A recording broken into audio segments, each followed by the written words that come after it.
ഇപ്പോഴും അൻവറിന്റെ മുന്നിൽ വാതിൽ പൂർണ്ണമായും കൊട്ടിയടക്കാതെയാണ് വി.ഡി. സതീശൻ ഒഴികെയുള്ള കോൺഗ്രസ് നേതാക്കളുടെ ഇന്നത്തെ പ്രതികരണം. പ്രതിപക്ഷ നേതാവ് നിലപാട് മയപ്പെടുത്തണമായിരുന്നു എന്ന് കെ. സുധാകരൻ പറഞ്ഞു. അൻവർ മത്സരിച്ചാലും പ്രശ്നമില്ല, പക്ഷേ അൻവർ ഒപ്പമുണ്ടായിരുന്നെങ്കിൽ ജയം എളുപ്പമാകുമായിരുന്നു.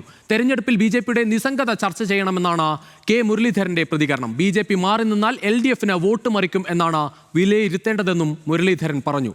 എം സ്വരാജ് നിലമ്പൂർ ആഗ്രഹിച്ച സ്ഥാനാർത്ഥിയാണെന്ന് മന്ത്രി പി. രാജീവ് പ്രതികരിച്ചു. വിവിധ നേതാക്കളുടെ പ്രതികരണങ്ങളിലേക്ക്.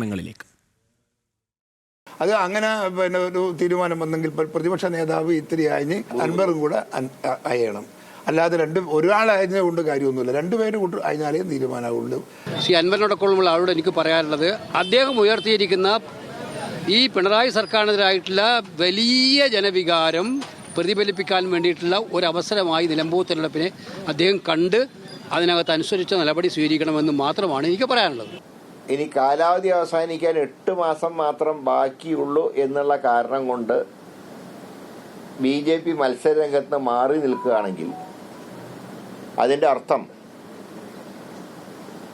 ഈ കേഡർ വോട്ടുകൾ LDF-ലേക്ക് മറയ്ക്കാനാണ് എന്നാണ് ഞങ്ങൾ വിലയിരുത്തുന്നത്. 991 KG മാരാരുടെ ഒരു ആത്മകഥ ഉണ്ടായിരുന്നു. 40 നിയമസഭാ മണ്ഡലങ്ങളിൽ കോലീബി സഖ്യം വോട്ട് മറിച്ചത്. അന്നതിലെ മുഖ്യ കഥാപാത്രം അദ്ദേഹം. അന്ന് ആ ചർച്ച നടന്നത് ഇദ്ദേഹം പാർലമെന്റ് അംഗമായ കോഴിക്കോട് വെച്ചിട്ടാണ്. അദ്ദേഹം തന്നെ അത് പറയണം. ഈ അൻവറുമായി ബന്ധപ്പെട്ട വിഷയങ്ങളിൽ എൻ്റെ നേതൃത്വമാണ് അതിൽ തീരുമാനമെടുക്കുന്നത്. ആ നേതൃത്വത്തിന്റെ തീരുമാനം അനുസരിച്ചായിരിക്കും ഞങ്ങളുടെയൊക്കെ പ്രവർത്തനം. ആദ്യം സ്ഥാനാർത്ഥി ഉണ്ടാവും അല്ലേ? NDA സ്ഥാനാർത്ഥി ഉണ്ടാവും നിലമ്പൂരിൽ. അത് 2-ാം തീയതിന് മുമ്പ് ഞാൻ പറഞ്ഞുതരാം.